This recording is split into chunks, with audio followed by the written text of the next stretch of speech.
Coming up on today's show, Sony starts a new mobile division. We've got a recap of some more news from GamesCom, and The Last of Us Part 1 is finally here. What's good, everybody, and welcome to another episode of the What's Good Games podcast, your source for video game news, commentary, analysis, and funny stuff every Friday. I am Andrea Renee, joined by Miss Brittany Brombacher. Hello! And very special guest, Jae Lin is back.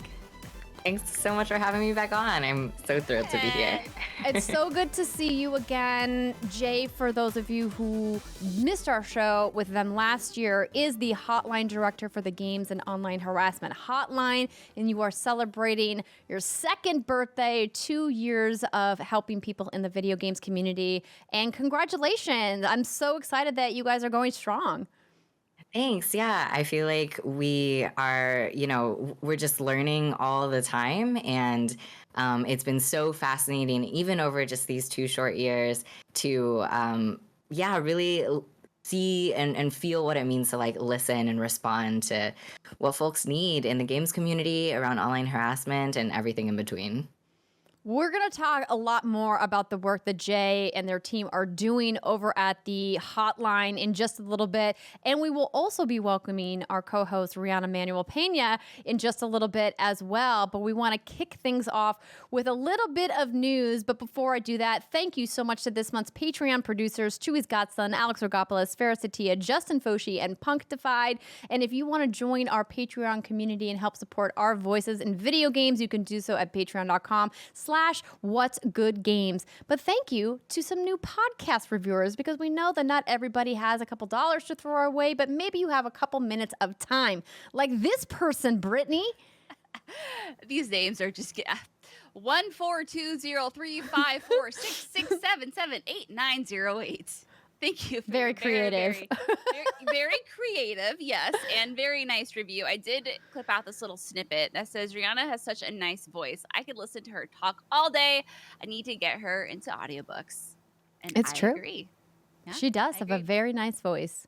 As do you, Jay, as I was mentioning in our pre-show. Such a great voice for podcast.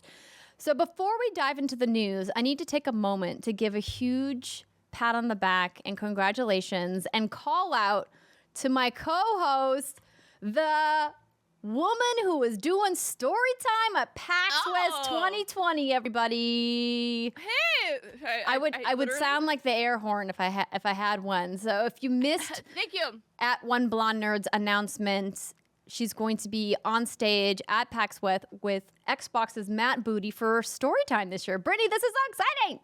Thank you. You cut at a perfect time, because I just tried this Crown Royal whiskey lemonade for the very first time. And boy, oh boy, that went places. I'll give my report on that in a second. But yes, this is incredibly fun. I feel very honored to be able to do this fun PAX West keynote. So this is going to be Friday, September 2nd at 10:30 a.m. at the Hyatt Regency.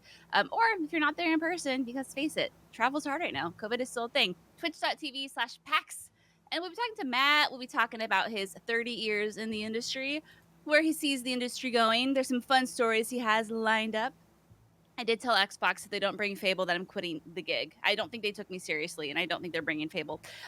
So sorry about that. But no, it'll be fun. It's going to be a fun time, a very casual chit-chat with, I think, a very brilliant mind. His time at Midway will be fun and explored. And yeah, it'll be a good time. Woohoo! Go, people. I really wasn't even planning on attending PAX, and it just kind of came together super last minute. Now, hopefully, I can check out a few games and, stay safe.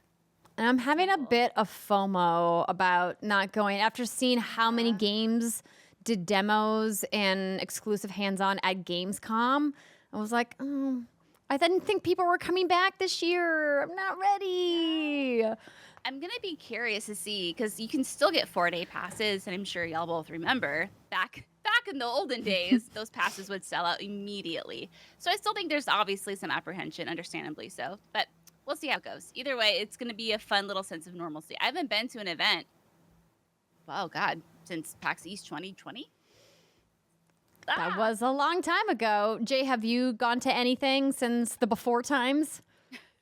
I was at PAX East 2020, and then we did GDC this year.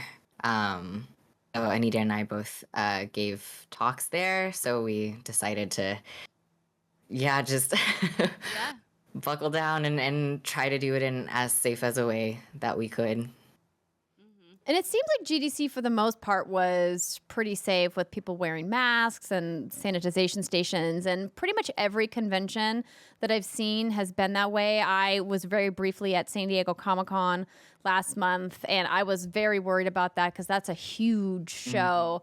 But it felt really safe. Everyone had to get a COVID bracelet, and you had to wear a mask inside. And I was only in the show floor hall for a very brief amount of time I did a quick lap, snapped a couple pics, and then I was like, all right, I'm out. But I had a great time at the panel, and the panel rooms, have those nice high ceilings, and everyone was spaced out because they intentionally undersold the tickets to make sure it wasn't too crowded, which was nice. So I hope it all goes well. At GDC too, there was it was in San Francisco in March. It was a little chilly, but like being outside felt very doable and possible. The weather was nice, and there's that like Fiesta Gardens right by the convention center. So I really appreciated how much like outside space there was, and just how down everyone was to just hang out outside if it wasn't like an official like event or meeting or something. And that definitely made me feel safer too. Well, good. Well, congrats, Brittany. We'll be watching online, and if y'all are going to be there, make sure you give her an extra loud cheer from the audience, since I won't be there to lead the chants myself. The chants. Brittany rocks. Brittany rocks. That's what I would chant. I'm just gonna hijack the keynote and make it all about me. I mean, yes. I mean, Matt Booty is great and wonderful and all, but the blonde nerd, come on. Oh, all right. One more thing. Oh, Sorry, yes. sorry. I forgot to tell you. There's also a Moth and Wolf Scotch tlou tasting event. What? No, FOMO. I know. I'll report back. I'll let you know how it goes. But I saw that. I was like, why? Oh. My buddy and cried. I heard that they're also doing an Elden Ring scavenger hunt. And I was like, that sounds fun, too. I didn't hear about that. That sounds dangerous. I mean, could be. Yeah, depending on where they have clues and stuff. But it sounds like there's going to be some fun times for the people who do make the trek. But enough about PAX. We're going to talk about some news. First up, Sony has formed PlayStation Studios' mobile division to create games based on new and existing IP. According to IGN, they have officially announced a committed expansion into mobile gaming established by their new mobile division, acquiring the untested Savage Game Studios to develop a AAA mobile live service action game. The new division will develop innovative on-the-go experiences based on new and existing PlayStation IP that meet PlayStation Studios' high-quality standards, according to the official blurb. And this new game studio, Savage, was founded by veterans of various game studios and games, including Spider-Man's Insomniac Games, World of Tanks, Wargaming, Clash of Clans, Supercell, Farmville, Zynga, and Angry Birds Rovio. So Zynga, Rovio, and Supercell are like the big guns there in the mobile space. And to me, this is no surprise that Sony is getting into mobile. Quite honestly, I thought it was going to happen a long time ago because mobile has overtaken PC as the largest sector of video game spending globally. But yeah, I guess we're going to get God of War on mobile, maybe? I don't know. That's it, right? What is this going to be? And I was scratching my head like, okay, what are the most popular video game IP to mobile translations? Obviously Pokemon Go, you got your PUBG, you got your Call of Duty, you got your Minecraft. And I feel like those are so successful because they take the core mechanic of that game and they just make it easier to play on mobile. But even though we've seen Nintendo do some stuff with that Mario IP they have, don't know if you've heard about that one. I mean, maybe I'm just wrong about this, but Andrea, I know you've dabbled in those. I feel like they haven't been so well received. No. Right? Okay. A couple of them have done decent download numbers in their launch month, but sustainability, no, because the gameplay loops are just not fun. I look specifically to Dr. Mario, which I was very excited about, and then it was super egregious, a lot of time gating. And the microtransactions I expect in mobile, but I expect them to be done well because we're at a point in mobile game development where you can't get away with some of these, what I would call subpar user experience mechanics. Yeah. It's just a bummer. Yeah. Jay, Yeah. what do you think about Sony's leap into mobile gaming? Yeah, I mean, obviously, like you said, right? Like mobile is where a lot of the money is, and where people are wanting to like develop more into. I think part of me like loves mobile as this like arena that has traditionally been like kind of smaller, a little bit more experimental. It definitely gives me vibes from like old Flash game days where people were just like trying weird stuff and doing and copying each other and doing a bunch of different iterations of a bunch of things. And so I wonder if this is a bit of a sunset of that as like more money and more like AAA stuff comes into the space. But at the same time, you know, I hope that mobile games are a different type of game. I'm someone who loves mobile games, obviously, as you can tell as I talk about this. But like mobile games, they're a different type of game, and I think what we see very rarely succeed. I think Britt, you listed out some of the more successful ones where they kind of are able to like water down some of the mechanics and controls and keep it kind of the same game, just you can play it on mobile now. I think that can succeed sometimes, but it also flops a lot of times. I would love to see games take their IPs and just make a mobile game from it rather than trying to like port the PC or console experience onto mobile. Like just make it its own thing, make it something for mobile, and make it something that like, yeah, actually works within that form factor. Yeah, like we don't want some Spider-Man shooting gallery where you web sling targets. We want like an actual game made for your mobile phone. Yeah. But no, I'm with you. Like Horizon building machines. Like I don't know what they're gonna do with this, and it just makes me, you know, I hate that I'm kind of a bitter Betty about it, and I'm not super optimistic about how this is gonna translate. And like you said, Jay, like I think we are at this point where, you know, in the beginning, mobile, and we've been around since the beginning, mobile gaming was this fun new field where you were seeing so many silly things being done. Back on, you know, I think about the games I used to play on my old iPod, right? Like, you know, fun stuff like that. And now though, I think the path has been laid. People know what works and what makes money, and we're just seeing some of those same ideas being used over and over again because it makes a butt ton of money, because you have people like me who spend tons of money in Pokemon Go. Anyway, I'm part of the problem, and I acknowledge it. But yeah, I would just like to see something made for mobile that works for mobile, that isn't just, you said watered down because you're a very, very kind soul. I have dumbed down in my notes version of some of these IPs that we have known to love, and that's why I don't really touch them. But Andrea, I'd be curious if you'd ever go to the Animal Crossing mobile game, whatever that's called. New Horizons, I don't know. Pocket Camp. Pocket Camp. Pocket Camp. I've heard Yeah. that one is actually pretty good too. And I know Alexa always loved the Fire Emblem Horny Casino stuff, but I did spend a decent amount of time in Pocket Camp because there was a bunch of crossover items that you could get in New Horizons if you were playing in Pocket Camp. But I didn't keep up with it because, as you're aware, baby. So that really kind of dampened my ability to keep up with it, because a lot of those types of games you have to like daily log in or at least weekly log in to keep your account active and keep it kind of not in good standing, but to kind of get the most out of it.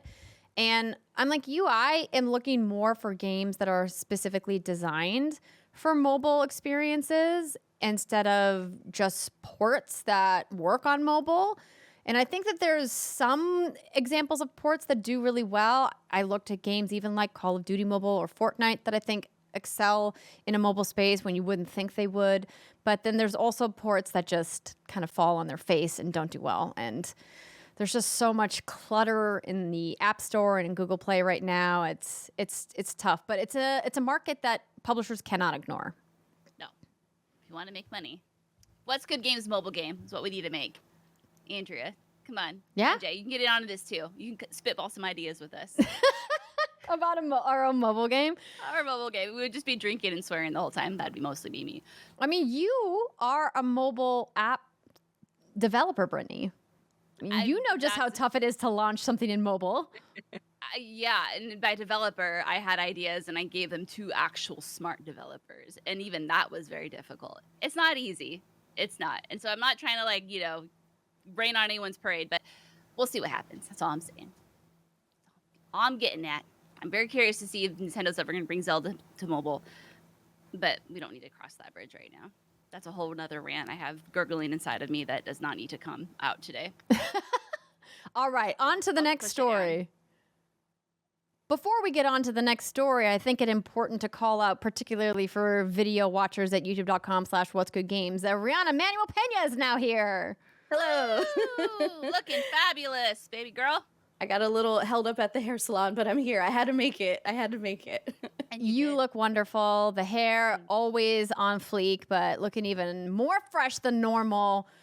And it's a good thing because Brittany's about to get real sad and she needs something to uplift her. And your amazing hair is going to do that, I hope. A full shot of Ree while I read this next story because it makes me happy. Okay. See, look how gorgeous you are. Stop it. Oh my God, I love you. Okay, yeah. So Resident Evil series has been canceled by Netflix after one season. Pour one out, folks. It's not coming back. All right. This comes from Deadline. I mean, no one's surprised by this. Let me be very clear. This did not come out of, this was not lurking in the bushes and surprised us all. This was we knew this was coming.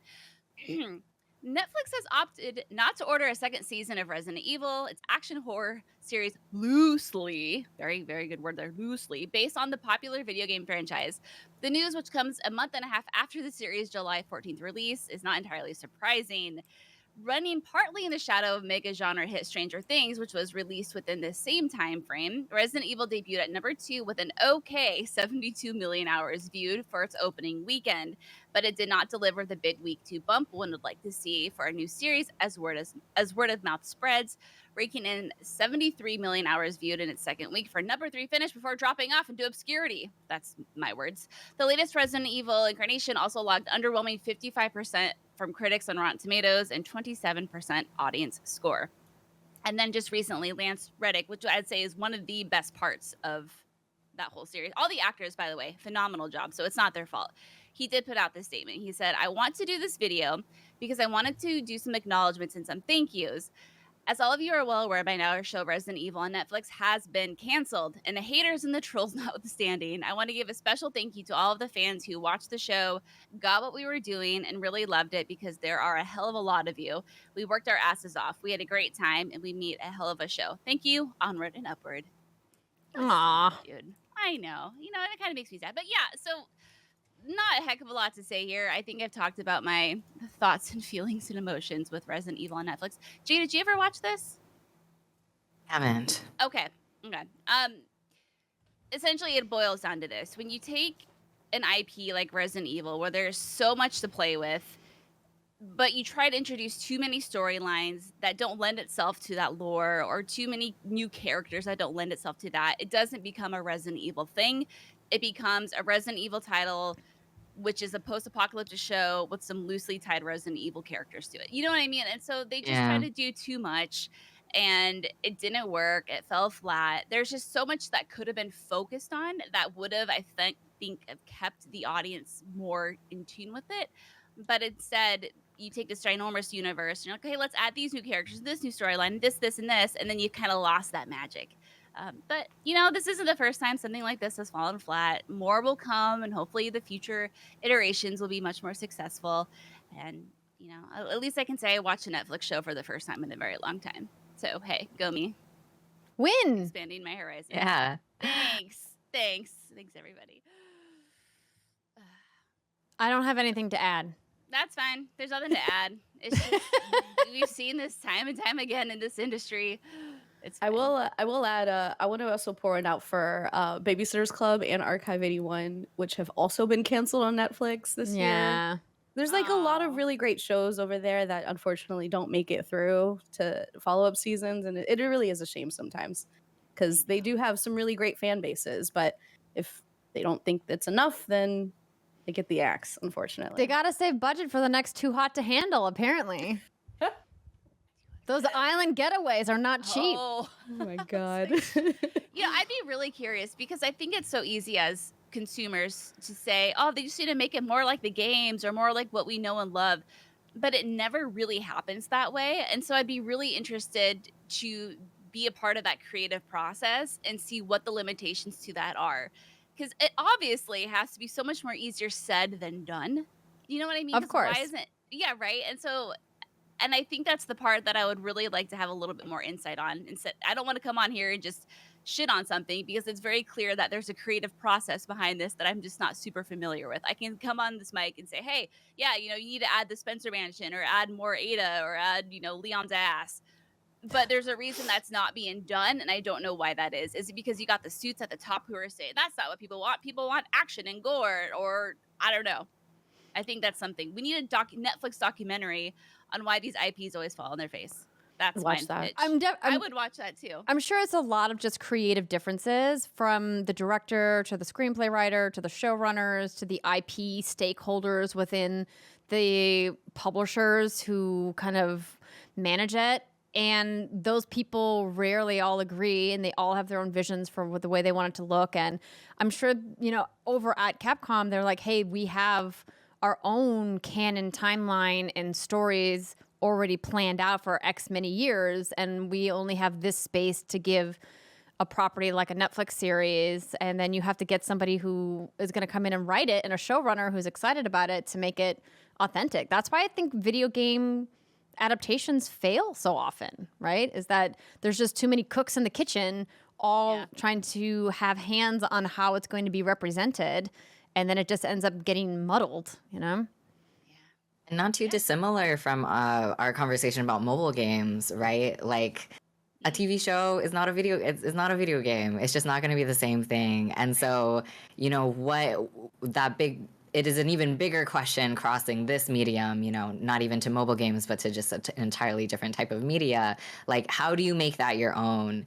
How do you make first a good show that also honors the IP and the lore and the existing stuff, and then of course, makes all of these people happy as well. It's a lot. It's a big question. I think the answer is you don't, right? Yeah. All right, let's get to a couple in case you missed it. A new Mafia game has been to be confirmed. Has been to be confirmed? Is confirmed, I think, is what I meant to say there. I picked up what you're putting down, baby girl. Listen, as you said it before we started recording, sleep deprivation is a real thing. Brain fog is real today. Yes. During a Mafia 20th anniversary interview with general manager Roman Hladik, he said, I'm happy to confirm we've started work on an all-new Mafia project. Of course, it's a few years away and we can't share anything more right now, but everyone's excited. So look for a reveal at a Game Awards show or a showcase in a year or two would be my guess. What's Good Games episode 350, maybe. Let's see. Ooh, the exclusive. Ooh, I like it. And speaking of Netflix, BioShock has a director. So in case y'all forgot, BioShock is getting a movie over on Netflix, and it's the Hunger Games director, Francis Lawrence, that's going to be helming the adaptation, according to IGN, while Logan and Blade Runner 2049 writer Michael Green will pen the script. That's exciting. Yeah. That's a good team up. That's exciting. Andrea, I know you love BioShock. I know that's one of your favorite games, right? The first one. I got a stuffed Big Daddy right over here on my bookshelf. I'll be your stuffed Big Daddy any night. Real quick, what would be your pitch for a BioShock movie? I think a straight adaptation of the first game is it. I don't want a new original story. I want the story that was in the game because it's so good and the writing is so well done. And so much of the story unfolds via almost like radio diaries instead of fully voiced scenes or fully acted out or animated scenes in the video game, because it's a really easy way to get a lot of narrative out while still giving the player control of the character and letting them move around and explore, because there's so much exploration in that game. But the setting, this underwater world, is so great, and the art direction of that first game is so wonderful as well. I wouldn't change it. I would just do a straight adaptation. Do you think Would You Kindly would still work in live action?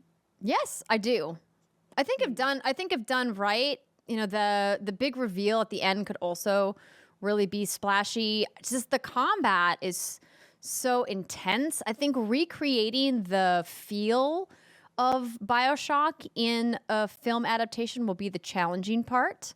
But, I mean, Francis Lawrence is, no rookie. So we'll see. We'll see how it turns out. Casting will be interesting to watch. Ooh. Who they're gonna cast and how they're gonna do splicers on camera. Ooh, that could be really creepy if they go in the horror direction for sure. I mean, I feel like they have to go horror. Oh yeah. This has to be a horror game. I hope so. Or a horror film, I should say. Yeah. BioShock was the first game that legit, I mean, besides Resident Evil 2. After Resident Evil 2, BioShock was the first game that I tried to start, but I couldn't with that first little jump scare with the splicer, I think it was. I had to put it down and I couldn't touch it for months. It was too... It's funny now because, LOL, like, I wouldn't consider BioShock to be a true blue horror game. Like, the stuff I play is way creepier nowadays, but back then I was like, nope, not doing it. I didn't. Yeah, I mean, the first fight I had with a Big Daddy was terrifying, right? They are these large, imposing mechs, and you feel so underpowered, and, they just, like, womp on you. It's great. Jay, did you ever play BioShock? No, it's also too scary for me. And it's also first person, I think. I can't play first person games. Yeah. I get motion sick. Oh, bummer. Yeah. But yeah, it's exciting. I'm glad that they have some more details. Again, with these movies, it's like, you'll see it when you see it. Give me a trailer, and then we'll talk about that. Continuing on, according to On Deck, the Steam Deck, that is, Twitter top Steam Deck games of August, according to hours played. Brittany, I know you pulled this for one reason only. And that was didn't pull this. I pulled it. Oh, you didn't? I thought for sure it was going to be Britt. No? All right, Ree. Oh, yes, of course, because Vampire Survivors. Yeah, it's because of Vampire Survivors. Vampire Survivors, most played game on Steam Deck. Shout out. The $3 game that could. It is so incredible. Everybody should try it. I was just talking to somebody else about this, and they were like, I have 80 hours into this game. Everybody I tell to play is like, yeah, I'll give it a shot, and then gets 30, 40 hours in and is addicted. And I'm like, okay. Wow. Yeah. Okay. Wow. I will try it out before the end of the year so we can get it into Game of the Year considerations, because apparently it's that good. It is that good. It's that great. Wow, I'm looking at Writing it right down. now. Yeah, and I don't know what I was expecting, but it wasn't this. So we talked about the this list was when interesting. you and I did the show, Ree, when Brittany was out, and it's a bullet hell, and it's really interesting because bullet hells run the gamut of design choices, and it's interesting the way that they incorporate a lot of the survivor mechanics, obviously with this, blood vampire skin. And I never, like, even watching gameplay, I was like, this is not a game that I think I want to play, but feels like everyone's talking about it, so I don't want to miss the water cooler moment. It's addictive. It's one of those that gets its hooks in you because it's so simple, but the mechanics go so deep, right? Like, there's so much strategy that you can do. It's like, Uno. Like, of course, it's a very straightforward game. Everybody knows the rules as soon as you start playing, but you can get really into it with the right group of people. It's the same feeling playing Vampire Survivors. Once you start min-maxing the weapons you're going to use and you figure out your optimal paths for defeating enemies, you can really lose entire days of your week to this game easily. Okay, well, Noted. now y'all know. Check out Vampire Survivors. And the rest of them are, like, I think, usual suspects. Cult of the Lamb, Elden Ring, of course, Spider-Man Remastered, everyone's been tweeting about in my feed. Stardew, No Man's Sky, Hades, Multiversus. Also, Yeah. Multiversus announced they have 20 million players, which is mind blown. That game is just the little engine that could. I don't know why I would say that. It's definitely not a little engine. It's being funded by Warner Brothers. So it's a big engine that could, I guess. And then, of course, Monster Hunter Rise hanging in there as Yay. well. And Skyrim, Skyrim, the game that never dies. Skyrim's everywhere. the game is, it's like GTA. They're just going to continue to exist in perpetuity. Everyone's going to keep buying them.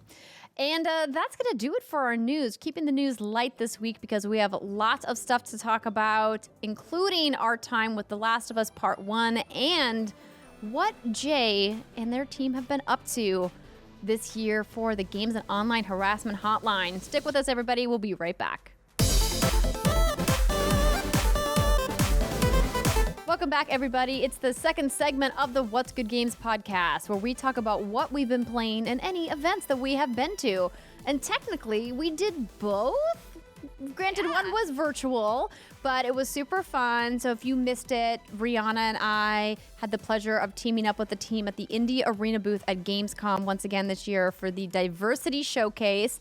I also teamed up with my buddy Steven Spahn from Able Gamers for the Accessibility Showcase. And we got to check out some fun indie games. So we can talk about those first briefly before we dive into our kind of meaty look at The Last of Us Part 1, if that's okay with everybody. So I wanted to just highlight a couple things that we got to play. And one of them was this really beautiful game called Gibbon Beyond the Trees.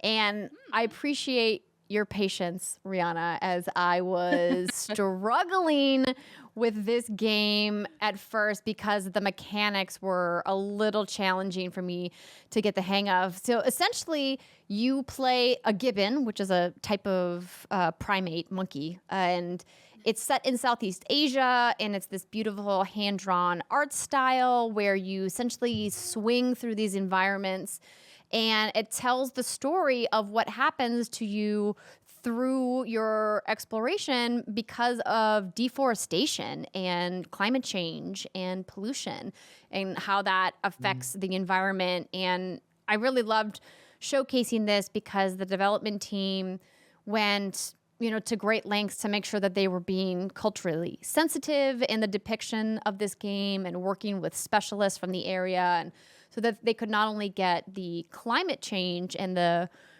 destruction of habitat stuff right, but also the depiction of characters and places from this region of Southeast Asia right as well. And so I really thought it was a beautiful game to check out. Yeah. It was really fun watching you play, even though the the instructions in the copy that you played were in German and a little bit hard to navigate.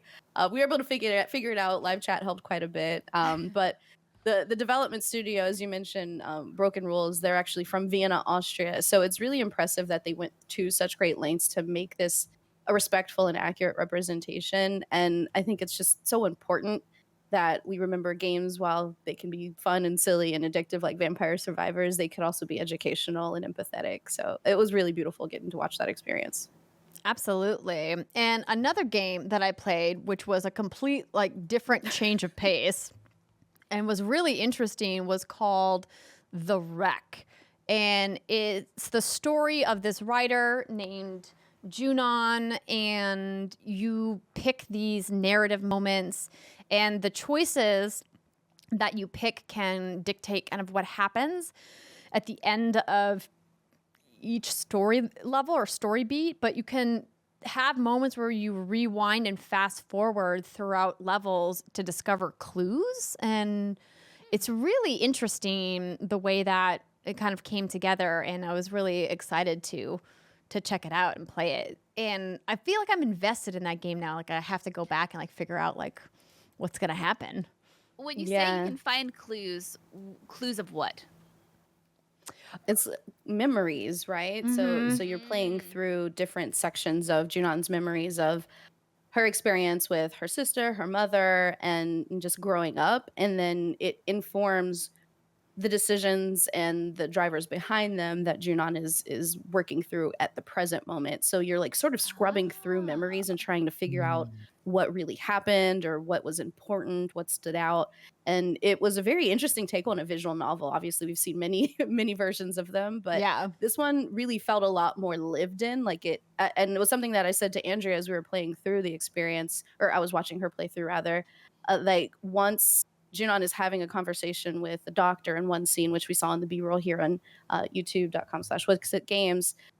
The doctor makes a sentence and then one of the words pops out in Junon's head. And then you get to see her thinking about that word. And it's very reflective of what I experience when I'm talking to people. Like they'll say something and I'll be like, "Oh, I should ask about that," or "Oh, I should just do a follow up question."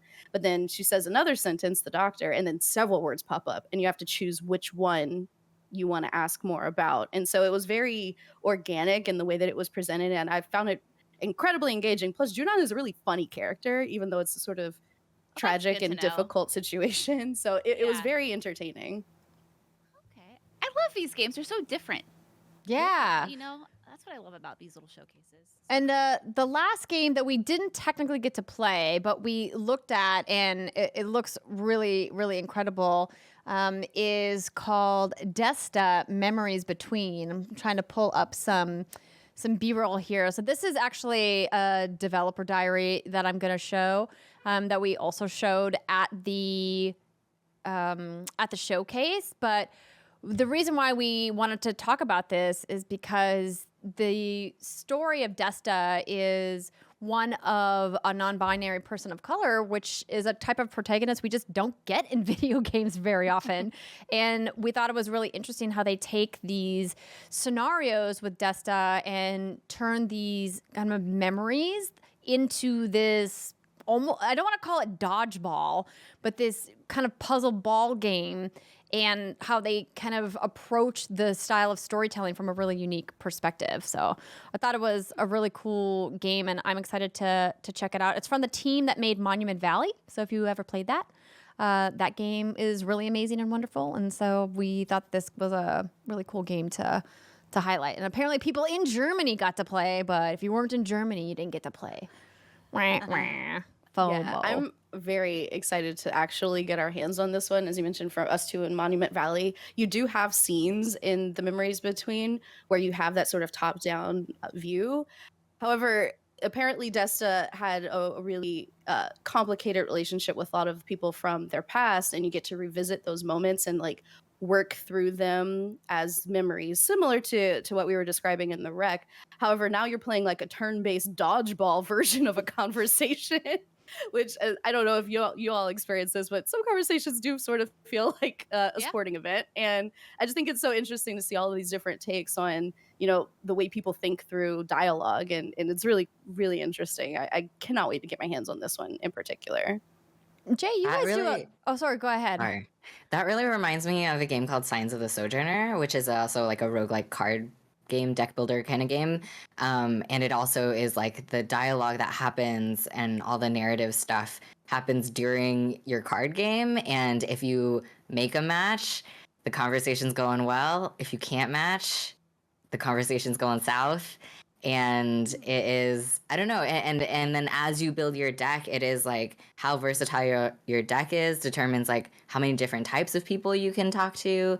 But also then it's a little, if you can relate to everyone, you can't relate to some people as deeply or as easily. I don't know. I thought like the way they did dialogue and connection and relationships in that way was really fascinating. And this sounds like also an interesting way to do dialogue, but built into game mechanics. So yeah, I hope it turns out well. Yeah. What was that game again that you mentioned? Signs of the Sojourner. Signs of the Sojourner. I'm writing this down. It's very good. Take some notes. Take some notes. Write it down. And Jay, you have been playing a game that we heard a lot about at the well, not really the beginning of the year, but around awards season for both DICE and GDC, a game called Inscryption. Yeah, I just finished it. I just hit credits roll and started diving into the new Game Plus stuff. It is truly an indescribable game. It is a roguelike deck builder, but that seems like insufficient for explaining what it is. Even just watching the trailer, looking at the pictures of it, it is so much more than that. It is a game that keeps evolving and keeps changing and surprising you. There is like weird narrative shit that happens. There's weird live action stuff that pops up in there. It's very strange. It's pretty creepy. I am kind of a baby with horror stuff, but it wasn't too bad. So if you're scared of horror, I think this one was still doable for me at least. But yeah, it is. It definitely has. There's that live action stuff. It's very weird. Cool. Yeah, it is a game that just keeps like surprising you, and you never know who to trust, or what's really happening. And my friend Dave Proctor said this like really interesting thing about it to me while I was still playing it, is that remember that the game wants you to win. And that as I kept playing it, it kept having like different truths to it. It was very, I don't know, cool and ominous and interesting. So yeah, I had a great time. I love roguelike deck builders. I kept wishing it was harder. I was like, let me just play this card game. But it gives you that in the New Game Plus too. So if you are like a hardcore deck builder person, it'll give it to you. Just you have to beat the whole game first. I love deck building too. I think my issue is I always wonder, is it going to be hard to learn? Is it going to take up a lot of mental energy? But it sounds like the way you described it is it wants you to win, so it's not too complicated. Yeah, this one, it's definitely not a big knowledge lift for this game. Perfect. Yeah. Excellent. Great. Awesome. Well, let's go ahead and dive in to our impressions of the big game of the week. That's right. All That Remains of Us, Act 1, as Brittany has written in the show notes. Now, it's The Last of Us Part 1, the official remake from PlayStation and Naughty Dog. Thank you to PlayStation for providing us with early access copies of the game. Brittany, you have put a significant amount of time into this game. Are you at the end? Have you finished it? I have finished it, yeah. Oh, wonderful. Yeah, I'm still here. Yes. Yeah, wow. Okay, so let's just remember, friends, that opinions are like assholes. Everyone has one. So if you don't like the stuff we say, it's okay. You can disagree with us, but we can all be kind with our comments because boy, oh boy, the discourse on this game has been very fascinating to read. And I knew it was going to be very fascinating. So Last of Us Part 1 is a remake of The Last of Us, which came out in 2013. Obviously, we've had a remaster that came out like a year later in 2014, which is funny. And then the PS4 Pro got, I think, an updated version of that as well. So when The Last of Us Part 1 remake was announced, there was just a lot of discourse, as we all know. Is this needed? What is this going to provide?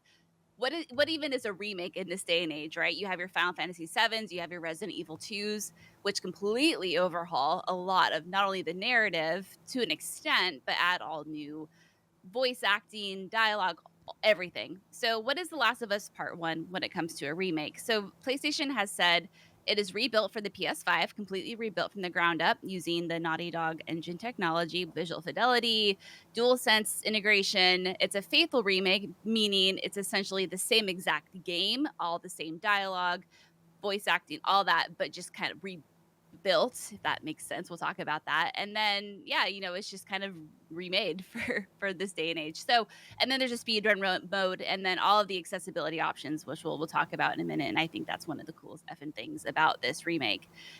Yeah, so I mean, the last time I touched The Last of Us was in 2013, and I played it once. I finished it.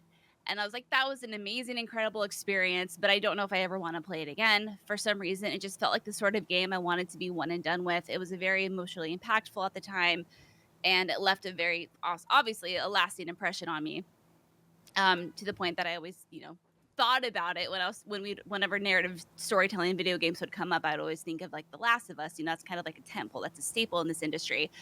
And then we just got The Last of Us Part 2. Was that 2 years ago? 1 year ago? 2 years ago. Wow. Wowzers, what is time anyway?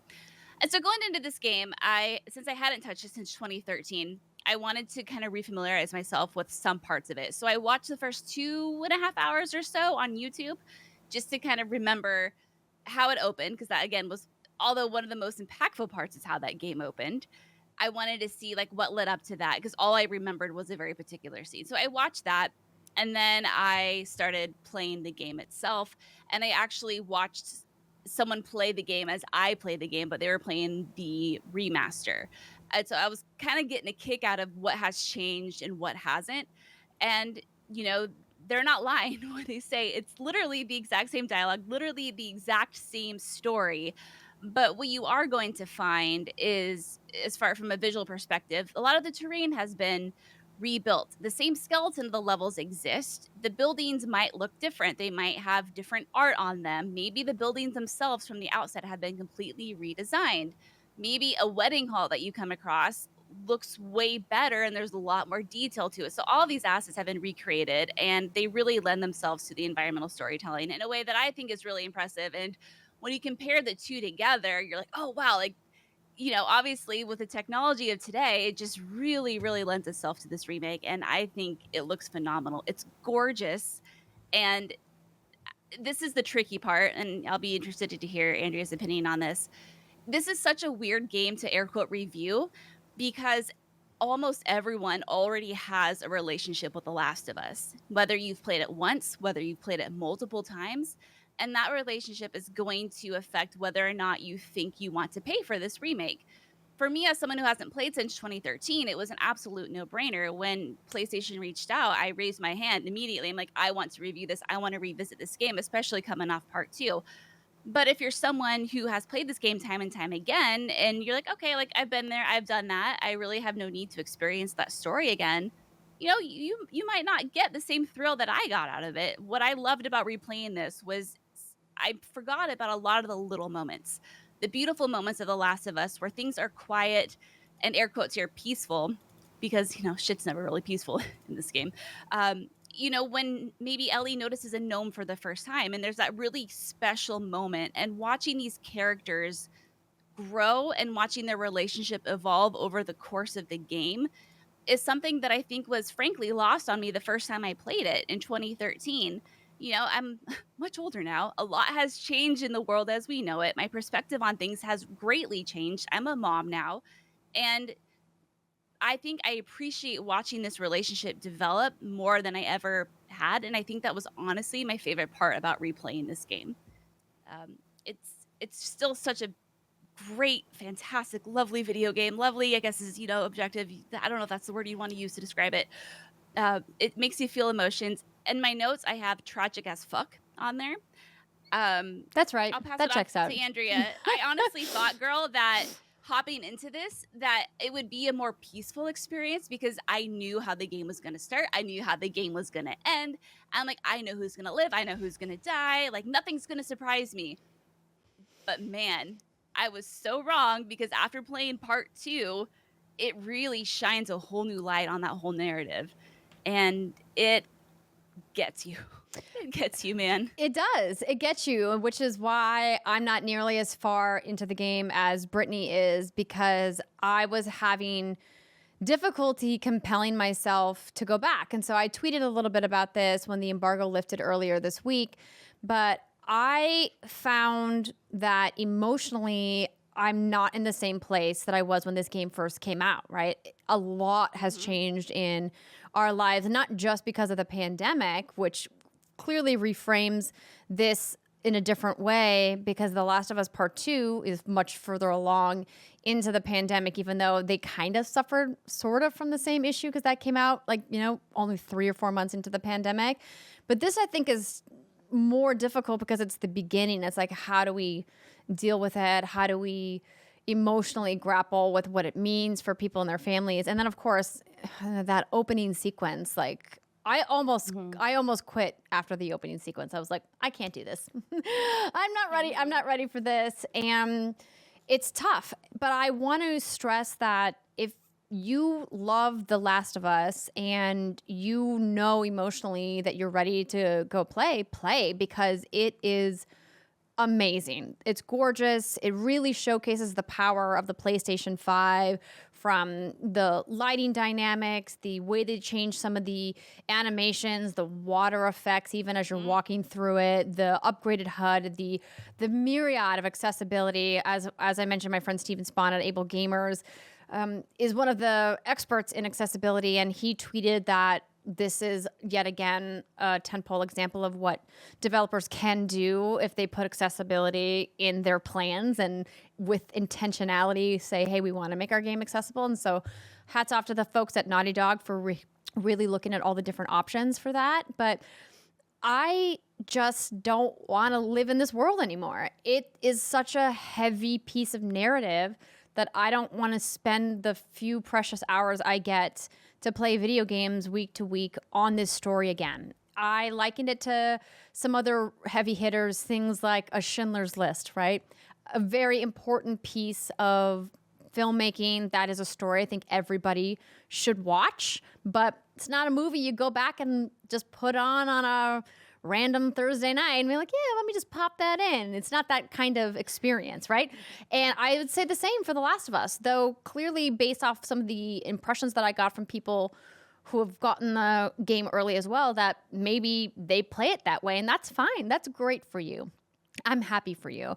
But I think what people really wanted to hear from us that had the opportunity to play the game pre-release is it worth $70? And we talk about on the show all the time that you cannot put the value you would spend on somebody else. And we as media people are put into that position all the time. And it's hard because what we would spend $70 on, maybe you wouldn't, or you wouldn't think the value is there. I truly believe that this game is worth that price point if you have a PlayStation 5 and you've never played The Last of Us before, then you should spend $70 and play this. It is, I would say, arguably one of the top 20 video games ever made, right? Like, Naughty Dog has already won all the awards for this game, right? I think what Brittany said is important to remember. This doesn't feel like a true remake. This feels like a hybrid between a remaster and a remake because the dialogue is the same, the way the story unfolds is the same. It is almost shot for shot a recreation of the game that already came out. And some people are going to have trouble with that. And you as a gamer need to decide, does that bother me? Or am I cool with it because it looks so dang good and plays so well? But if you're going to play The Last of Us, you should be playing The Last of Us Part 1 on PlayStation 5 because it is definitively the best way to play that game. Yeah. And, you know, like I said earlier, if you haven't played it in a while and you have played 2, it is a trip to go back and play Part 1. And I think for me, too, what was really fascinating was when we play Part 2, I think for me anyway, I always had a lot of sympathy for Joel. And then I go back and I play Part 1, and I'm like, man, Joel, not the best guy around. He's not a great dude. No, he's not a good guy, really. Yeah, and you know, and at the time I was playing that, I'm like, oh yeah, whatever. But again, a lot has changed. I have changed a lot. And now I have this much more complicated relationship with this character. And my mind is just going. Literally this morning, I was dreaming about The Last of Us when my baby started screaming in his sleep because he wanted to be let out. I was like, cool, thanks, dude. Like, that's a great way to wake up from a Last of Us dream. I can't stop thinking about it. I can't stop, obviously, dreaming about it just because of just the rabbit hole my mind has gone down that it didn't go down in 2013. So, you know, it could be a good reason to revisit it for that reason alone. Or if you're like, I don't want to, you know, pay $70. I already own the remaster, but I just haven't played that in a long time. Cool, go on with your bad self. But just, again, everyone's going to feel different about it. Opinions are like assholes. And I agree with Andrea. I think it's worth the price point. But, you know, for me, it was like experiencing a brand new video game. I would say that I feel like some of the mechanics feel a little outdated. You know, maybe more the gameplay. It's that you go into an area, oh, you crouch behind a desk, oh, a bunch of enemies are going to be out, oh, you got to be stealthy and take them out, or you got to go in guns a-blazing. It's just kind of that rinse, repeat. But again, in 2013, you know, that was something that was a little bit more exciting than it is today. So that's just something else that I thought was an interesting little tidbit. Yeah, to be clear, they did not overhaul the combat mechanics in the game. They've added some quality of life improvements, but they didn't change everything. They didn't add in all of Ellie's abilities in The Last of Us Part 2. Joel doesn't have those in The Last of Us Part 1. And I still have a myriad of issues with combat in both parts. I definitely like the narrative in Part 1 than I did in Part 2. And if you really want to hear our full thoughts, we have an excellent spoiler cast, which you can go seek out wherever you're listening to the podcast or on YouTube. And, you know, listen to our full conversation about it. So I'm not going to get into that now. But I've always had trouble with the way that combat is in The Last of Us. And those problems still exist. They didn't magically go away. So if you are also that person who feels like I do, that the combat doesn't feel smooth enough for you, that the shooting mechanics, need some work, and that some of the stealth mechanics are also like not great, then this remake doesn't fix all those with a magic wand.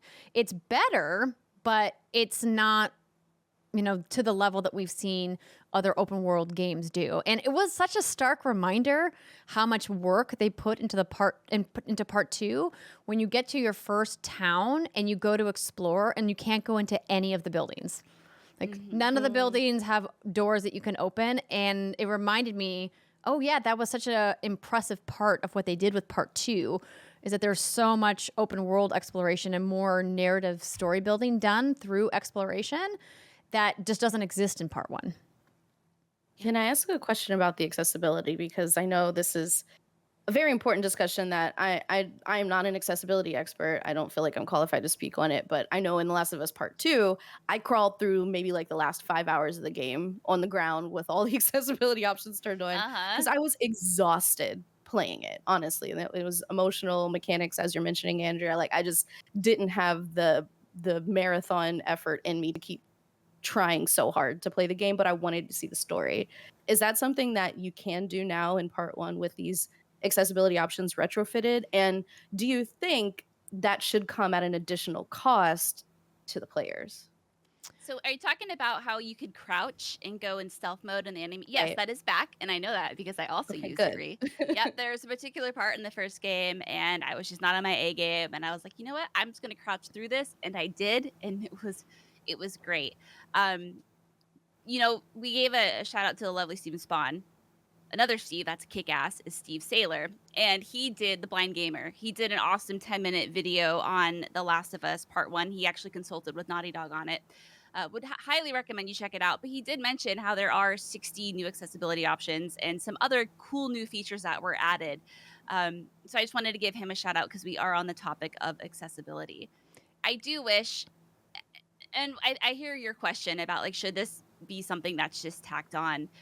And my hope though is for the future that games will be built with this in mind, so it will just become a part of the package. Because Steve did talk about how even though these features have been added to part 1, that they work really well, but because the core game in 2013 wasn't really designed with accessibility in mind, that sometimes those options can get in the way of the gameplay. And I actually did experience this a little bit with a bloater. I had enough of that motherfucker.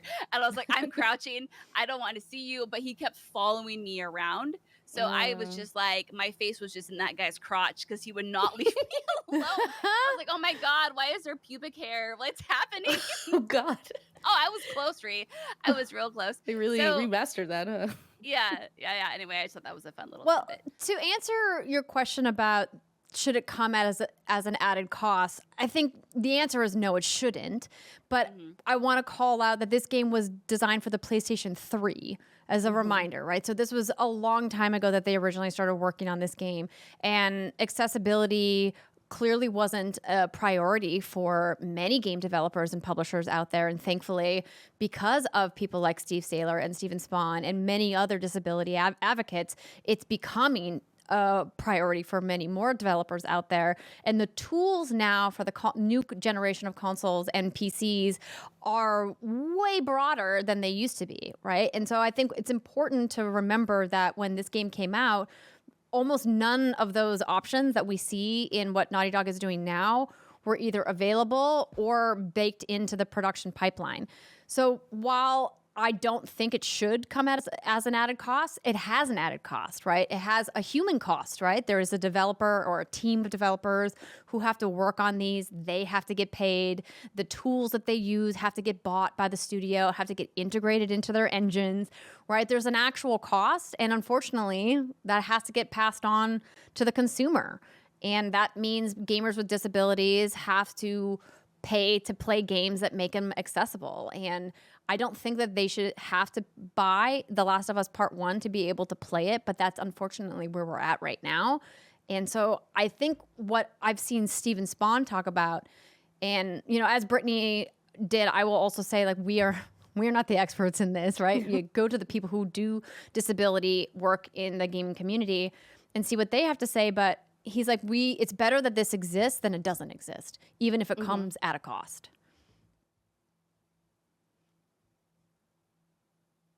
That's the best answer I can give you. Yeah. The other shout out I want to give is to John Linneman of Digital Foundry, and because we haven't really broken down all of the new tech improvements, and there's a lot of them, but it kind of all gets in the weeds, and I would just sound like I'm pretending like I know what I'm saying, because that's what would be happening. But go check out that article. It goes into some really like in-depth new technical advancements that this game has, from like the shadows from a muzzle flash to the way light reflects off of different materials. And just, the little things that I don't think we necessarily pick up on as players who don't really know how that whole part of the development process works. But it goes to show you that a lot of work did go into this. So go check that out. They always do great work over there. I posted a gameplay clip that I took on my Twitter account that shows Ellie, Joel, and Tess walking through some water. And I want to call it, if you go to watch it, to watch how the ripples in the water respond dynamically to the way the characters are walking through it. And that's not a easy feat to create in video games. Like the idea that there's this reactive water tech with the way that it ripples and the way that the light reflects off the ripples in the water.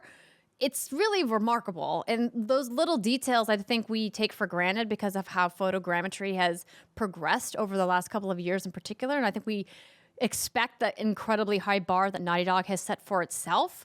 But I mean, they reach it, if not exceed it, with this game, with the technical prowess that's working behind the scenes to make this really gorgeous gameplay experience. I think for that alone, like the entry point, the price point is worth it.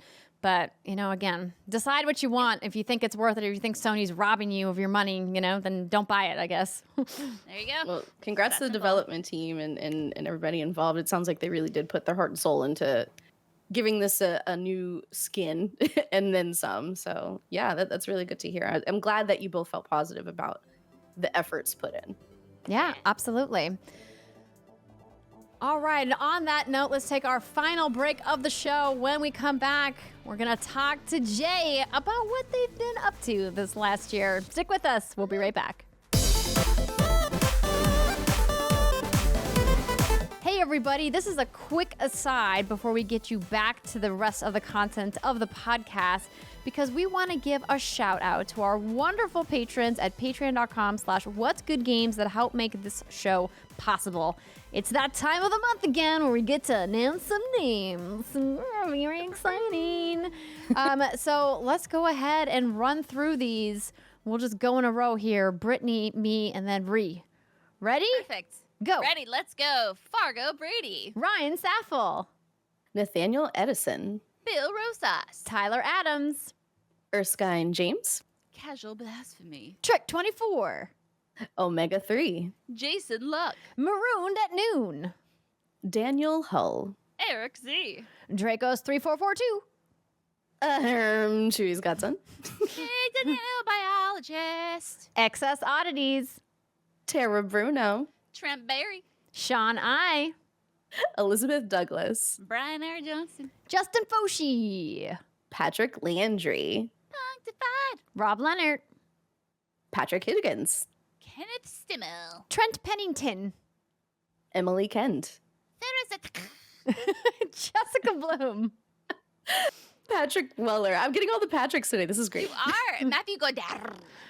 Noel Navarez. Chris Wing. Tyler McCall. Joe Wilson. Devin Nitz. Adriana Rock Williams. Shai Jackson Burgess. Renata Burns. Giselle Pata. Gary Peck. Dale Sun. Robert F. Freemering. Carl Milne. Marcus Ian Brown. Pete, maker of shoes. Bill Stillwell. Teresa Ennert. It's on the mail. Alex Rigopulos. Andrew Cotton. David Acolucci. Elmo Shell. Gio Corsi. Molly Bittner. Aze Mejia. Yum. Nicole Humphrey. Yum. It's like the Red Robin tune. Stephanie Fitzwilliam. Yum. And the last but certainly not least, John Drake. Take a shot, everybody. I said John's name. Disclaimer. Disclaimers indeed. All right. Thank you to one. Thank you to all. We love that you support our mission and our voices. We love that so many of these names we've been reading every single month since we launched in 2017. Thank you to all of the new names that we get to read this month as well. And if you want to add your name to the list, patreon.com/whatsgoodgames is the place to do it. Now let's get back to the show. Welcome back, everybody. It is our feature segment. And I haven't really broken it out into a feature segment for a while, but feel like Jae coming back to the show is worthy of us dedicating an entire segment to.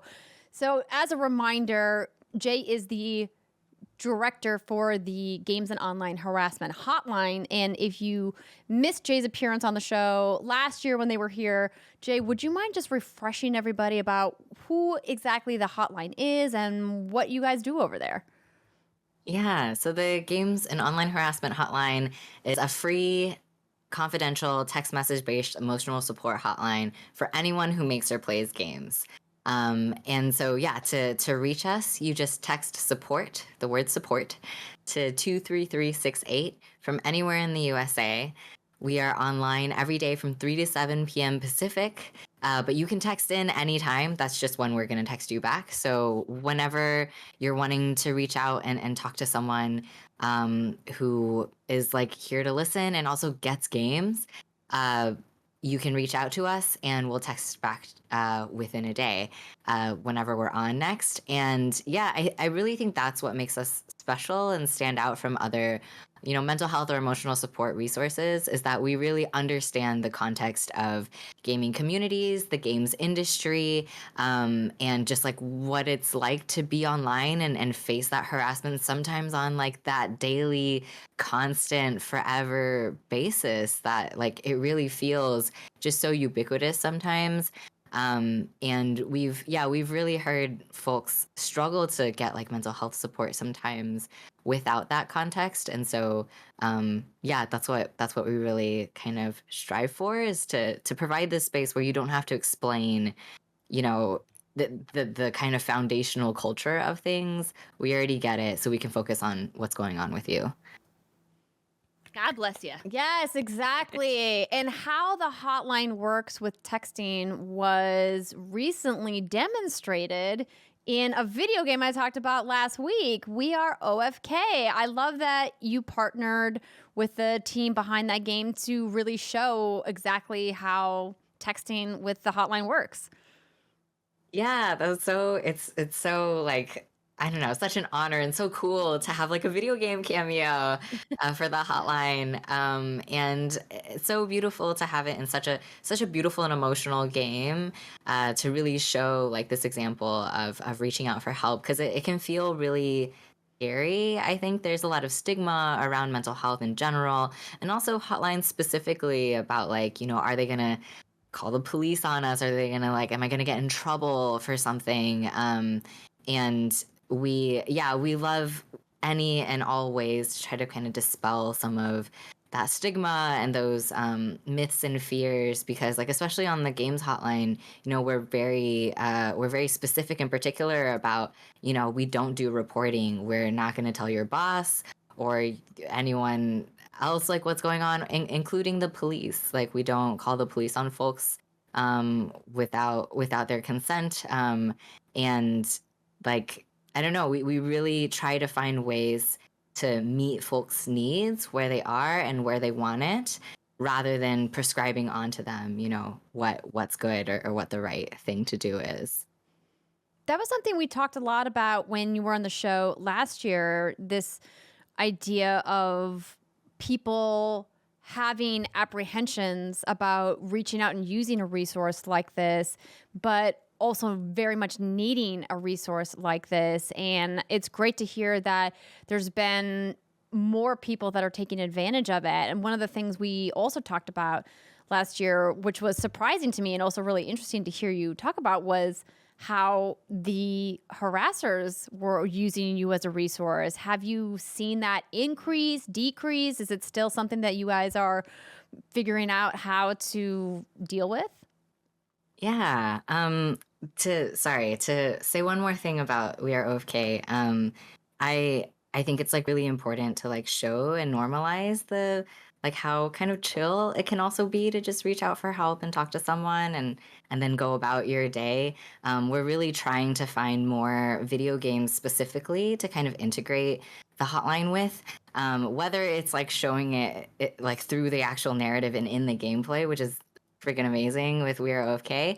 But even with like, pause screens after really heavy cutscenes or, part like something happening in a game that might be potentially triggering to some folks, it is important to tell like heavy and tragic and hard stories. But it's also important to make sure everyone's okay while they're playing it. And so we've been trying to find integrations there with like, in the loading screen after a triggering scene, why don't you just have like the game's hotline there so that folks who need that moment to breathe can reach out to someone. So anyways, jumping back to your question. We've been talking a lot with like folks who are experiencing harassment, as well as we've continued to have conversations with folks who have actually caused harassment. It is really interesting talking again specifically within games about harassment because when we talk sometimes with other organizations that do online harassment work outside of the gaming space, it can feel very us versus them. But within games, there's a little bit different of energy there because it's kind of just all us. It's like it's coming from within the house, right? Like it's our own community kind of perpetuating these cycles towards each other. And so really rarely can you really talk to someone who is like flaming folks or trash talking or or escalating to like really problematic harassment and toxicity, who has not also kind of experienced or seen that modeled for them as well. And so part of what I talked about last time was when we understand harassment as this like issue of the ecosystem of games kind of not really modeling and perpetuating healthy behaviors, we also have to, like, when those individuals come to us and talk to us and reach out for support, we also have to recognize that it's not them, it's the environment, not these individuals that we need to, somehow pick out and throw out. So we've continued, working on how to have those better accountable conversations. We've actually also created a support space this year. We piloted it kind of quietly just through the hotline when folks would reach out talking about harm they've caused or harassment that they've been doing for a long time or something like that. A lot of them talked about feeling so disconnected and isolated and lonely and lost. In that experience of even acknowledging that they had done something wrong and wanting to change and not knowing how and not feeling like anyone cared. We kind of just had the idea of like, what if we, at the very least, just brought these people together to just talk about that shared experience and see if maybe we can support each other in towards that journey of change and accountability. So that's been kind of like a new little program that we've been running, and that's been really, really interesting, and also really beautiful too.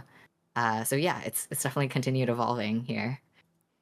Just a few things that you've been up to over the past year, and I don't want to obviously hog Jae's time. So if either of you have questions, just like jump on in there. But as I definitely have a question. Yes, for Jae. go for it. Yeah. So, not wanting to pry too much into everyone's personal life at the online hotline, how do you and your coworkers keep that empathy fresh? How do you keep it up? Because obviously, as mothers, I know Brittany and Andrea understand how exhausting it can be to care for other people. And most people in their daily lives have a certain amount of empathy load that they're taking on, especially now during and after a pandemic. So, what are some things that you would recommend to people who are trying to make the spaces they're in better do to keep that motivation up and keep that energy up, because it can be so draining? Yeah, that's a great question. Thank you so much for bringing that up.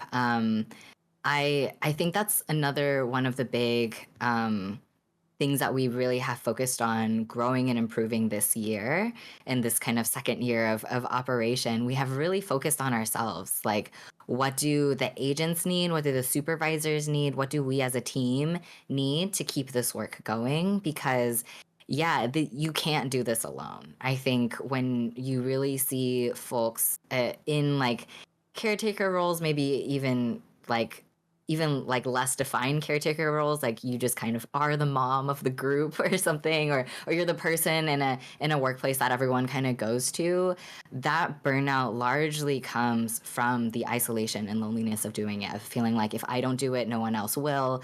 If like it just like all relies on me, like I want something different, I want something kinder, and I have to be the one to bring that solely.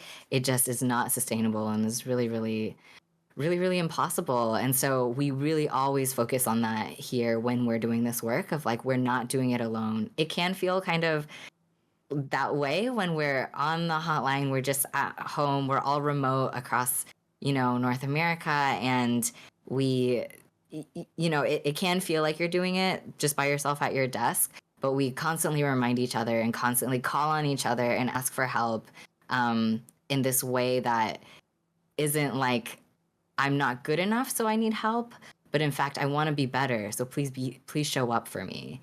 And that has been something we've really focused on, of like, how can we actually improve the way that we show care to each other? How do we hold better space to debrief? In a lot of these conversations, agents will have their own triggers or their own reactions happening.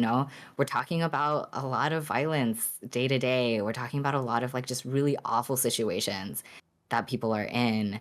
And of course the agents have reactions and feelings. There are things we want to yell at the screen, but we don't want to actually say over the hotline. It doesn't mean that those feelings are invalid, but we need a space to hold them. And I think that's what we have each other for. And so we'll often kind of, debrief with each other, or have just like kind of, I don't know, we've been really honoring like anger as like a form of healing, that it's like really great to just yell it out and be angry and scream. And that is an important part of like healing and keeping us going and stuff too. So yeah, as a scattered answer, we've just like really, really focused on this year exactly what you're talking about. Like, this is the work of care, the work of empathy requires so much fuel on the other side too, of like providing this abundance of empathy and care for each other as well. That's wonderful. I also used to work in a very, very high stress environment, and I think you hit the nail on the head. Having friends around you or colleagues who understand what that pain is like honestly makes all the difference in the world, and it's really crucial to your support circle. We've talked a lot about the program, but I was wondering if you had a message maybe for someone who's listening, who wants to know, or maybe who's worried they would feel like a burden if they were to come in or call in rather. Do you have a message for them, some words of encouragement perhaps, to maybe try to encourage them to call in if they need the help? Yeah, that's a really good one. We definitely hear, varieties of kind of this sentiment when folks reach out, like, I don't want to bother anyone, or, I don't know that this experience is like serious enough, or, I don't know that I'm in crisis, or, I don't want to take up space. If you need to help someone who really does need help, like, unlike me, it's such a common sentiment, actually. So I think my first response is like, that's very normal to feel that way. I think in moments of struggle, like, I think some part of our brain does want us to like just lock down, protect, stay by yourself, and like, don't let anyone in, don't let anyone hurt you anymore, or again in the future. And that's natural. I think that voice can be part of your brain and body, like trying to protect yourself. So like, thank you to that voice trying to protect you. At the same time, so much research has shown that when, the thing that really sets apart something from being like just like kind of a bad thing that happened, like an adverse life experience, versus something that's like more traumatic or something that sticks with you, it's not actually so much about what happened, but it's about how connected you are when it happens. And that's why things can like affect people so differently. You know, the same type of thing happening to other people, to each person. There's a million factors. People are going to just react differently to different situations. But one of the things too is, you know, the same type of event can happen to you at different points in your life. And the more connected you are, the less likely your brain is going to actually hold on to that as trauma and have that like haunt you for a longer period of time. It still sucks. It's still like this really awful thing that happened.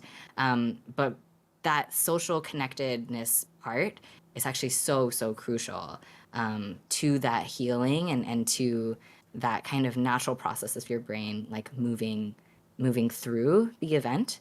And so, you know, whether that is reaching out to a friend or reaching out to a hotline or reaching out to another like method of healing, it's so important to like find that. And it isn't about how bad, quote unquote, the situation is, or how bad, quote unquote, that you might feel, because we really look at the whole picture, right? That, you know, again, harassment, mental health, you know, kind of like toxic or abusive situations, they happen on the spectrum. And it isn't just the peak of the iceberg that is the most important. It's the whole picture. So yeah, I think that's what I would say, that you are important, it is worthwhile, and really, truly, this is what we're here for. We're not a crisis hotline. We don't really gatekeep what folks bring. We're here for anyone who makes or plays games. We're here to offer emotional support and, you know, share basic guidance and wisdom that we may have related to your situation. But there's no bar for who you have to be or what you have to be going through to reach out. That's great. And it's so important, I think, for people to remember that your feelings are valid and your feelings matter. I love that you guys are embracing anger as a method of expression, because we talk about all the time how people just don't know what to do with their anger. And because they don't know how to tackle it or approach it head on or analyze it, it manifests in really problematic and troublesome ways, like online harassment and toxicity. And I think anger doesn't have to be this nasty thing. It can be a useful tool. And I think that that's great that you're exploring that. Yeah. Shout out to Inside Out. All of the emotions are important. Yes.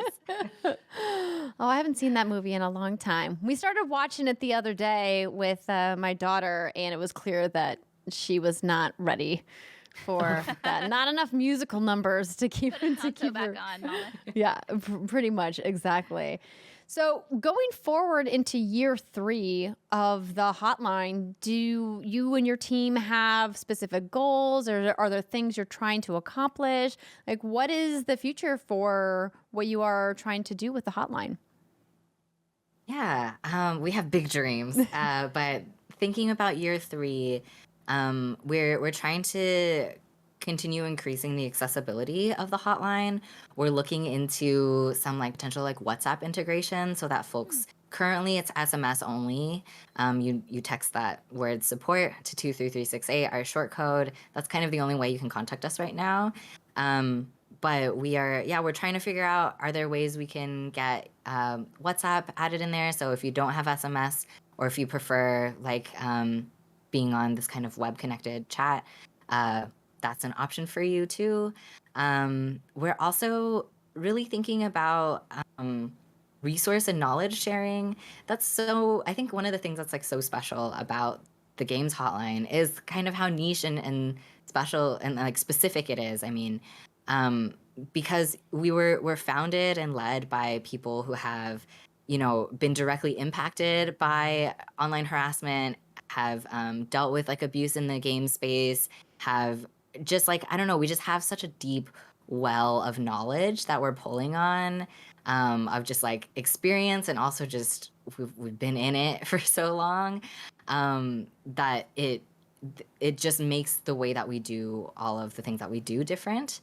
And that definitely comes through on the hotline. We're trying to figure out ways to share that information with folks even who may never text the hotline. but still maybe like find a use for that information or knowledge. And so I don't know. There are so many things we talk about in our meetings, trying to figure out, what's the best way we can respond to this type of incident or this type of situation. We're getting so many people texting us about it.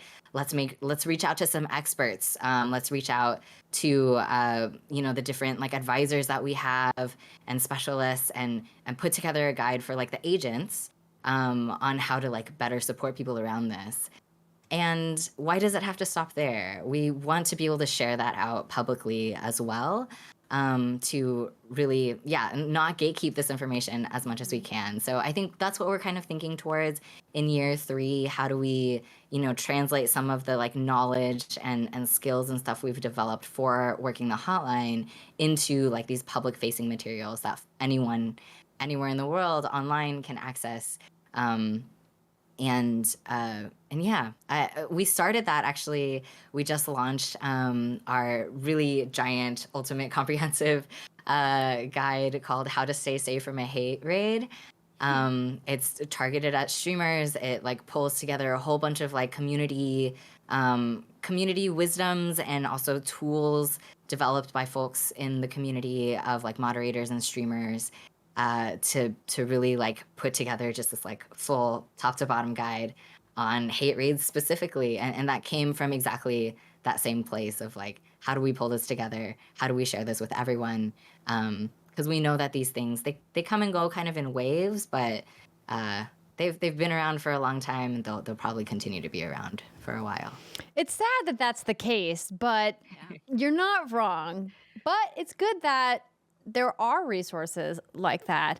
I remember even the phrase hate raid didn't exist, X amount of years ago. And now it's sadly an occurrence that we talk about semi-frequently. And it's like, why? Why do people just behave so badly? There's no answer. Yeah, and it keeps every time it slightly changes the way they look. But really, like, trans streamers, Black streamers have been dealing with like some version of this, whether it was called a hate raid or not, for many years now. It's not a new phenomenon, but it is, again, coming and going in terms of its spotlight and the waves of it. So let's share the resources we have now and the wisdom that the community has really brought together, and do what we can to keep each other safe, and also again to like hold each other during this stuff, because it is we dream of a world where there isn't harassment, and we actually are perpetuating healthier norms in the community, of course, but in the meantime all we have is each other. So. True. I know we don't have too much more time, but I wanted to ask you about the metaverse. So this is a really controversial new world that it seems like pretty much every video game publisher is exploring. Obviously, there's some metaverses and video games that have been existing for quite some time, decades even, if we're talking about stuff like Second Life, right? Is that something that your team at the Hotline is contemplating folding into your services? Like, how do we talk to developers about how to keep people safe in metaverse worlds? How do we talk to players and developers alike about how to act and be a good citizen in these virtual spaces? Because I think we have some really great resources, as you mentioned, for online forums and multiplayer gameplay. And that seems like a lot of developers have been working on that for some time. But the metaverse feels like it's this giant open book for terrible harassment to take place when it doesn't need to, right?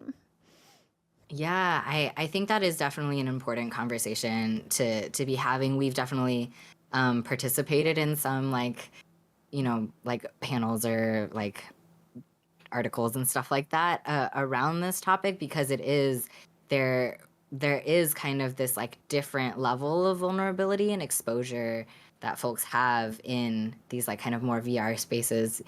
Being in VR, your body really does feel like it's vulnerable. It feels like something something is close in a different way than when it feels close on a screen. And so there definitely, especially when we talk about like sexual violence and gender-based harm in that way, there's a different feel and flavor to it when it is like in VR or in this kind of like metaverse kind of space. And so, yeah, I really wish that the conversations as in these like new spaces as they're getting built, it is so important to set norms for treating each other with like dignity and respect and that whole package. And of course it's easier said than done, and unfortunately a lot of like existing games culture could be imported in an easier way to just kind of keep things the same. But it is this like really unique opportunity to say like, no, we start with these base level of like security measures and safety tools, you know. We give everyone the agency they have to like protect themselves, to like block people so that they don't even see their avatar at all, and just like have those tools in reaction, but also like you said, like set the cultural norms of like what that's just not how you act here. Like how do we get there of like the idea of like harassing someone or making someone feel unsafe or uncomfortable is just like unthinkable and kind of gross to approach. And yeah, that's the dream. That is the dream. All right, ladies, any final questions for Jae? If we could just one more time let people know how to find you all.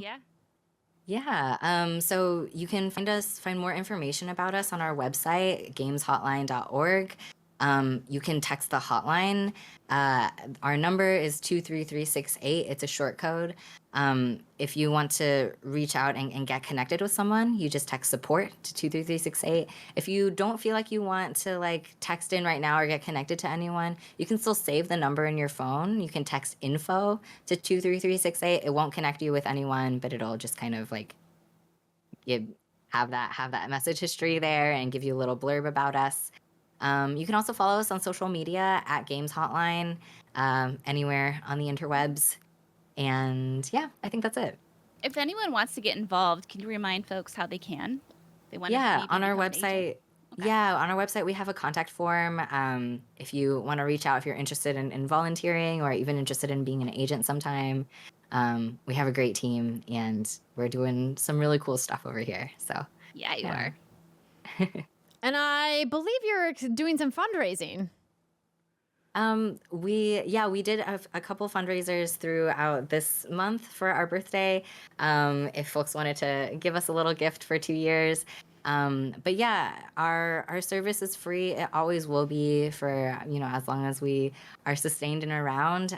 We definitely want all the things that we do, all the resources we make, all the services we provide to be as free as possible. But it is expensive to run a hotline. So if that's one way that you want to support us, it's really meaningful when people donate monetarily and keep us going and really sustain this work and really help us shift, some of those norms that we were talking about in the games community. Amazing. Well, thank you so much for coming back to the show and talking to us about all the great work that you and your team are doing over at the Games and Online Harassment Hotline.